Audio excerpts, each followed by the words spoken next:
চলুন আজ একটা গল্পে ফেরা যাক। এমন এক সময়ের গল্প যখন আজকের এই ভারত ঠিক এরকম ছিল না। অসংখ্য ছোট ছোট রাজ্যে বিভক্ত এক ভূখণ্ড থেকে জন্ম নিয়েছিল ভারতের প্রথম মহান সাম্রাজ্য। আচ্ছা, একবার ভাবুন তো, ভারতের প্রথম বড় সাম্রাজ্য তৈরির আগে দেশটা ঠিক কেমন দেখতে ছিল? চারদিকে শুধু লড়াই আর রেষারেষি। বেশ, চলুন তাহলে এই বিষয়টার গভীরে যাওয়া যাক। আমরা সোজা ফিরে যাচ্ছি খ্রিস্টপূর্ব ষষ্ঠ শতকের ভারতে। এই সময়ে পুরো উপমহাদেশ জুড়ে ছড়িয়ে ছিটিয়ে ছিল প্রধানত ১৬টা বড় রাজ্য। এদেরকেই একসঙ্গে বলা হতো ষোড়শ মহাজনপদ। মানে তখন কিন্তু আজকের মতো কোনো এক অখণ্ড ভারত ছিল না, ভাবা যায়। দেশটা ছিল অনেকটা ছোট বড় রাজ্যের একটা পাজলের মতো, আর এই রাজ্যগুলোর মধ্যে চলত সারাক্ষণ রেষারেষি। বৌদ্ধদের ধর্মগ্রন্থ অঙ্গুত্তর নিকায়ের মতো প্রাচীন বইতেও কিন্তু এই একই ছবিটা পাওয়া যায়, যেখানে বলা হচ্ছে রাজ্যগুলো সব সময় একে অপরের সাথে প্রতিযোগিতায় ব্যস্ত থাকত। তাহলে এই লড়াইয়ের ময়দানে প্লেয়ার কারা ছিল, মানে প্রধান শক্তিগুলো কারা? এই ক্ষমতার খেলায় বেশ কয়েকটা হেভিওয়েট ছিল, যেমন শিল্প বাণিজ্যে জমজমাট কাশী, যার রাজধানী ছিল বারাণসী। তার ঠিক পাশেই ছিল শক্তিশালী কৌশল, রাজধানী শ্রাবস্তী। পশ্চিমে ছিল অবন্তী, যার রাজধানী উজ্জয়িনী। আর অবশ্যই মগধ, যার প্রথম রাজধানী ছিল দুর্ভেদ্য পাহাড় দিয়ে ঘেরা রাজগৃহ। এরাই ছিল সেই সময়ের সুপার পাওয়ার, যারা ভারতের ভাগ্য নির্ধারণ করতে চলেছিল। আর এদের মধ্যে সম্পর্কটা কেমন ছিল?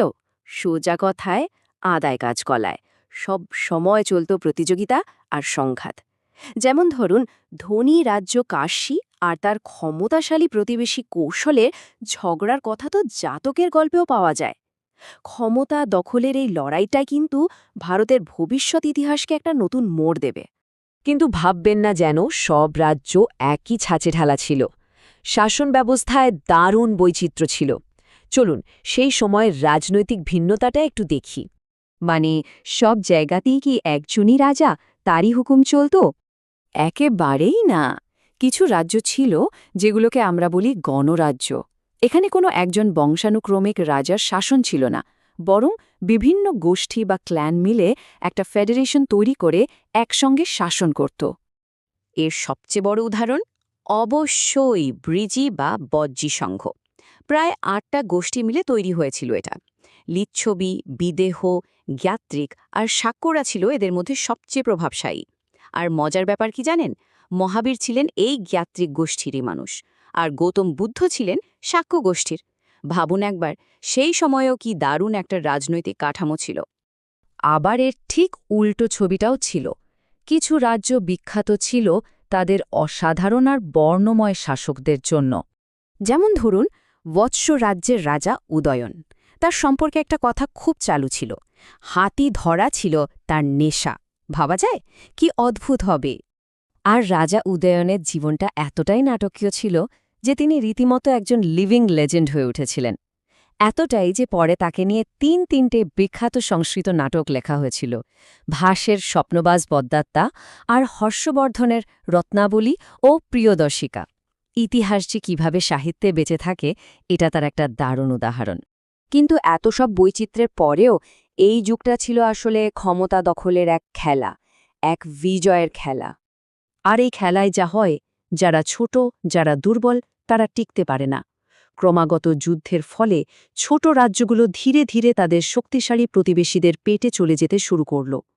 ভারতের রাজনৈতিক মানচিত্রটা যেন জোর করে নতুন করে আঁকা হচ্ছিল। আর এই দীর্ঘ লড়াইয়ের শেষে বিজয় হিসেবে উঠে এলো শুধু একটাই নাম। শুরুটা হয়েছিল ১৬টা রাজ্য দিয়ে।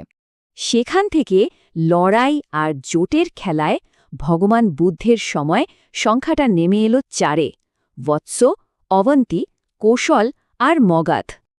আর শেষে সমস্ত শক্তি এসে জড়ো হলো শুধু এক জায়গায়। হ্যাঁ, ঠিক ধরেছেন, মগধ। এই লড়াইয়ের আগুন থেকে অপ্রতিদ্বন্দ্বী শক্তি হিসেবে উঠে এসেছিল মগধ।